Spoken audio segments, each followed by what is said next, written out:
of the disciple of Jesus Christ. But this is the outer circle of His disciple. This is not an inner circle of 12. Kung imong lang taon dito, ang panghitabo, naa sila dito sa Agianan, padulong dito sila sa Emmaus, nag-isturahanay sila sa nagapanghitabo. Sa mga recent days, nga ilahang na-encounter. Siguro, katong nga time, sa padulong sila dito sa Emmaus, nag-isturahanay sila, kung sa ito, namatay si Jesus, gilubog sa Jesus. Siguro kaning duha, tungkol disciple sila, nakasinati sila o disappointment sa ilahang kinabuhi. Na silang gilauban, na silang mga anticipation sa ilahang kinabuhi, but they are so disappointed. During that time, nakatulong sila sa paglakaw nila dito sa Emmaus. O galing na itong makita sa teksto nga si Jesus Christ, nagpakita nining duha, ka mga tinunan, na disappointed, kaayo sila. Verse 17, atong basahon. Unya mingon si Jesus kanila, unsa bay inyong gipanagsultihan samtang naglakaw kamo? Mihuno sila nga subo ang panagway. Subo ang panagway. Sa point kaayo sila. Sana muli ang mukha mo. Wala nilang ilauman. Pero nahitabo, subo, disappointed kaayo sila. Ako mismo, sometimes, inani ko, na-reflect na ko ang ikaw kalingon sa diyang ako hindi mo. Dahil na-disappoint ko sa kahinta, wala na akong ilauman. But, wala ko yung giblem o ibasol, wala. Kung magigilatubutan sa Diyos ang tanan. Ang i-expect ni Ari dahil ipanukuan mo, lockdown ko sa ako, litso-litso na dahil mawalik ko dahil. Pero, dito na dahil ko puli. Wala na ko nigilauman. Sa diyang akong istorya, ang katuwang pastor, sa lulog ay ko sa iyang leadership. Yun siya na naana na siya nakita. During katong mga word na atong ako ang nagtunog, mura ko. Sige lang, ito. Sige lang, pastor. Ulat na ko, pastor. Disappointed. Pero sugyan lang mag-exhort na nalit maayong pangbutan mo ang Diyos o maayong pang plano ang Diyos. Amen. Nga inaandap, inaprepara sa akong kinabuhi. Hallelujah. Kung yung lang taon na rin, pwede man magpakita si Jesus Christ sa nagkanilaing mga exciting na mga lugar. Di ba? Pwede siya magpakita si Jesus Christ no, sa palasyo ni Pilato. Mutindog siya dito. Pwede pa na po niyang tingo. Diba? Pagkiho na kinsa natin, mga tingog diyan ng mga pwede niya binuangan, igawanan si Jesus Christ. Pwede magpakita siya sa Roman guard na dito. No, mamaway nag-FBI siya, tanawa ko, pinunggam ko ni mo. O, di ba, gamahanan ko? Umalig ko na tayo. Pwede niya anang pwede niya umo nagkatong guard. Pero wala siya nagpakita.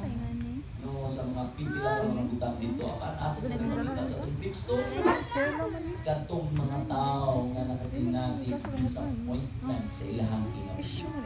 Wala kasinati mong disappointment sa ilahang kinabuhi, o binilo na ang Diyos. Pag-iguban ka ninyo, palampakan na ang Diyos. Disciple doon, disciple ni Jesus Christ. Outer disciple ni Jesus Christ.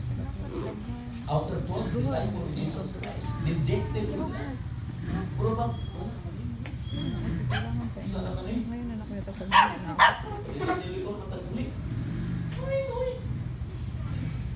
Pero na rin ito makita, disappointed ka ay nga tao, kini nga disciple. Kung sa gihimo ni Jesus, naluta. May nagpakita siya. Kung sa katuyuan ni Jesus, ano nagpakita sa tuwag? Sa duha, sa 12 ka disciple ni Jesus Christ. Una, kita si Jesus.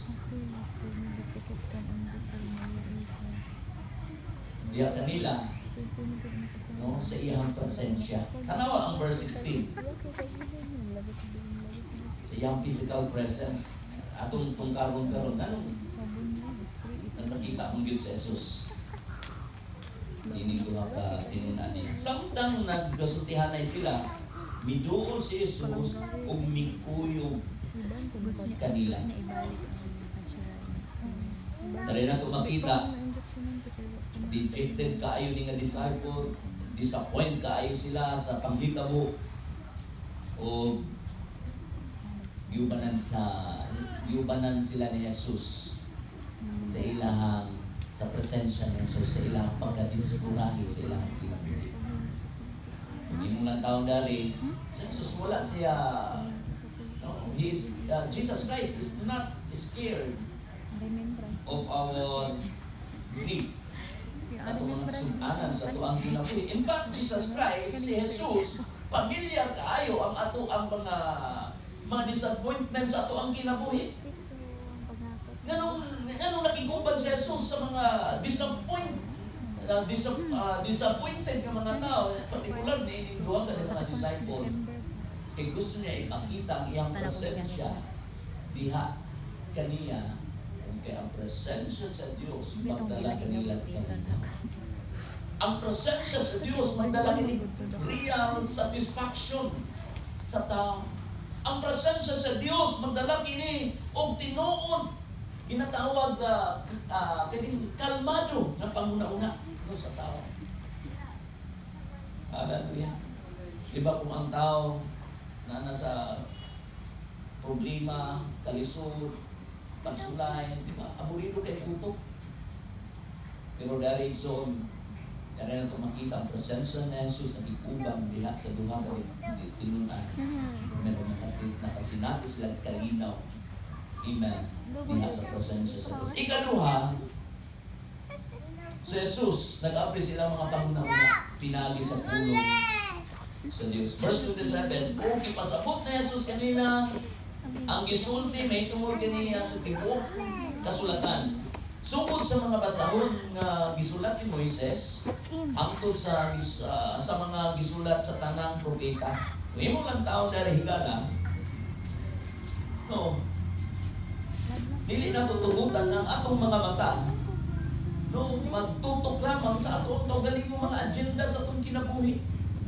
Dili na tututukan ng atong mga mata, magatutok lamang sa atong mga expectations sa atong kinabuhi. Kaya sometimes, ang atong mga expectations, sama sa ligay mo, dili na ito mamilit, dili na ito kahimamat, dili na ito hindi maabot. Amin ba mga Kristohanon? O dili na ito itutok ang atong mga mata. Parehaan sometimes nagtuo ko, pipila ka na ito, na-disappoint, na-umay. Nabutas pa sa extend pero mo. Abot ay, uli na di ay. Wala na kabalo. Kung saan disappoint ka, dismaya ka. Nga naman, tumagyan natin mga mata sometimes, kinatutok na ito sa itong mga expectation. Sa ginatutok lang natin sa itong kaugaling yung ginalauman sa itong ginamit sa itong mga dambo. Kung magaresulta kayo kung dako kayo disappointment. Or ginatawag discouragement sa tao. Hindi mo lang tao nigsoon, giubanan sila ni Jesus. Samtod na naabot sila sa maong lugar, gamay na lugar, ug dito sila ni undang, ug nanihapon. Si Jesus kuban sa duha niya nga mga tinunan. O sa diha nga gibahin-bahin ni Jesus ang tinapay, ug gipanalanginan niya kini. Iha na yung nawala si Jesus. Abot na sila dito, nag-andam na ang panihapon. Ibahin-bahin na ang tinapay kaya sa Jewish tradition. Bahin-bahin ang ilan ng pananalinan. Ako na sila, pasalamat. Human katong panahon, katong moment, nga gihimo na Jesus, ibahin-bahin, kunya ipanalangin niya, nawala dayon sa Jesus. During katong moment, diha-diha nawala dayon sa Jesus. Sa atong ginabuhi karon, during sa atong hallelujah moment, sa atong praise the Lord moment, sometimes kita nato, mabati nato na sa Jesus mawala. Nga naman, kinahanglan mawala sa Jesus dahil tutukan pag-ayo. Ano nawala si Jesus? Sa dihang nakikuban ang physical presence ni Jesus Christ sa duha niya katinunan, nanihapon sila dito, ikaon sila, uban ang iyahang baliw ko. Uban ang iyahang mga duha ka tinunan ug diha sa dihang ipanalinginan ni Jesus ang ilang tinapay ug diha nawala si Jesus. Ngano man? Anong kinahanglan nawala si Jesus? Una, tanaw na to ang ilang reaction. No, sa dihang nailahan nyo lang si Jesus ug nawala. Masa kayo unang reaction? Yung si Jesus man na ito kung bago ka itong namatay. Kung niya ginumong, nabanaw. Si Jesus man niya ito. Kung saan yun ang una nilang reaction. Kung makita na ito ang dating disappointed kayo ng tao, na kasi natin mga pangsulay, siguro labi ang kaguol, kabalakas silang ginapoy, diha dayon, murag nagka-energize sila. O sa dihang nakita nila sa Jesus na nawala, iuban silang panihapon, diha dayon, nagkarakara dayon sila, adto balik dito sa Jerusalem. O kung sa lagihimo dito sa Jerusalem, gitapon dahil ang mga tinunan. Kaya hindi karoon. Napipila ka na ito, wala ka kabalo, nga na yung service, natiksa na siguro ta. Ano, natiksa mo, ano, service ka no? Bro, diha yun na ako, 6 months na, wala yung kita, na basta next. Hindi po ko ingonan, ako si Jesus Christ, example lang siya. Ito, example lang siya. Sa tayo, diha, nawala. Kung ang panahon ni Jesus Christ, nawala kini o ang reaction nila, karatala na yun sila, balik dito sa Jerusalem. O gitapon niya ang mga magtotoo dito sa Jerusalem na naa sila'y naobserbahan ng maayong balita. Inipulayap ang maayong balita. Na dati disappoint kayo sila tungod kay iguban ang presensya ni Jesus diya kanila, na-recognize nila na si Jesus di ay ito niya nawala dahil hala si Jesus man ito. Amen. Muna gusto nung na Jesus sab na masinati nato nung atong ipaabot nung ang maayong balita na atong nakita no kinsa si Jesus sa ato ang kinabuhi. Ang dili nato suluhon ipabot nato no ang maayong balita ngadto sa uban. Kaya mo ni gusto ni Jesus sa katagusa kanato.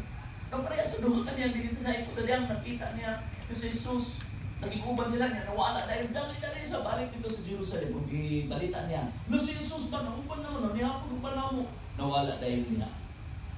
Balita nila maayong balita sa ilahang nakita diha kay Jesus. Ikaduha, iginahanglan kini ano si Jesus Christ mawala tungod kay gikinahanglan kini nga magamit kini sa pagprepara sa ubang mga tinunan. Hallelujah. Sa diyang nibalik sila dito sa Jerusalem, gikumpirma kini sa duha ka disciple.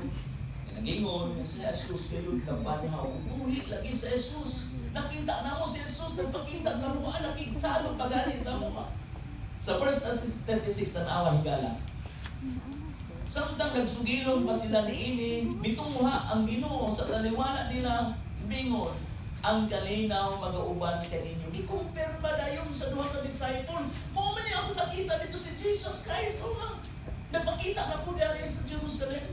Ikumpirma sa duha ka disciple. Buot pasabot igsoon, ganong ginatugutan to sa Dios na makikuban sa iyang physical presence sa ato niya nawala dahil tungod kay mao kini ikinahanglan para sa pag-andam sa pagprepara sa ubang pa mga disciple. Kaya sa matagusagan nato, na yung mga disciple kami ato mga wala na nagamit pa rin.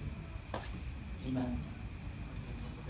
Kabalo ba mo, na yung mga disciple ninyo, nag-aandam ka ninyo para mo maggamit pag-usap diya sa mga bukaniyat sa Diyos. Praise God. Salamat sa mga disciple. Nauna sa inyo, nagpabilin ng mga tinunanon, diyan kami Blessed kayo ang church ko ng mga disciple ng pabilin. diya sa Ginoo nga pagilian kami na usahay nasa mga pagsulat pero wala din niunda. Blessed kaayo ang church. Amen. Nagtuo ko ikson na apay napubuhaton ng Diyos ninyo na ito ang meaning of friendship. Palakpakan na ito ang Diyos. Ito sa mga disciple. Amen nga nag-pray para sa ubang mga disciple. Palakpakan na ito sa makausap pa ang Diyos. Hallelujah. Ikatulo, di rin ako tapuson. Kinahanglan kini for their long-term mission. Acts chapter 1 verse 4, Acts chapter 1 verse 8. Karulutan sa mga tinuod niya mission. Lukupon ang tibuok kalibutan diha sa mga mga disciple, mga supporter, church attendant, akong i-encourage, ipadayon na ito atong long-term mission. Ihimo ni sa mga disciple kani ato, antod karon ato gyapon ning buhaton ug hantod balik sa Jesus sa atong kapanahonan. Palakpakan nato ang Diyos. This is a long-term mission. Ang mga sundalo, dili sila nagtubod sa ilahang duties, masakripisyo ang ilahang katuyuan. Kita mga sundalo ka sa Diyos, kung gusto nyo makita, daghang pa mga dalag ng ma-rescue diha sa bakba sa inverno, pagamit ng mga disciple. Do, lakaw may karong gabi, malamit na kung natagaan o kuwan, ino nagaan ang PNP dito sa Davao, hindi na kung tagaan o kining travel authority kaysa nagagawin yung kuha. O ako lang bilin sa inyo, mga disciple, church member, church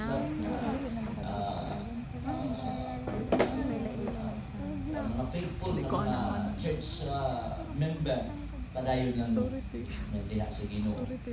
Hallelujah. Kaya natong gialagaran. Sa lang Diyos. Natong gialagaran. Naamon ko dito, wala gagyan sa Ginoo. Naamon ko dito, wala gagyan sa Diyos. Hindi natundang natong long-term sa tuang inagulo. Hallelujah. Una, listen, church. Dari na ko i-conclude. Hallelujah. Church, maminaw, kita ang nagaandang sa uban para diha sa presensya ni Jesus. Kita, punto, kita ang nagaandang sa uban para diha sa presensya ni Jesus. Atong ginatabangan ng uban, aron tutubo sila, mahiduon diha kang Kristo Jesus. Palapakan na doon, Kristo. Kung nato ito mga ulod, yung nato ito mga matalangit ng namahang salamat. Inuhang pulong ka ron. Kita ni mo Diyos ang mga kalag na anaa sa mamitmit na kalibutan. Nakita mo sa atin mo, Diyos, ang mga tinunan, mga supporter, mga faithful, mga tao sa iglesia o Diyos. Gamitan kini mga tao nyo.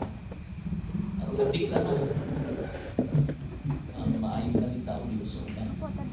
Sa dili pa na po tapuson kining prayer. Siguro, istorya na sa Ginoo. Na mga butang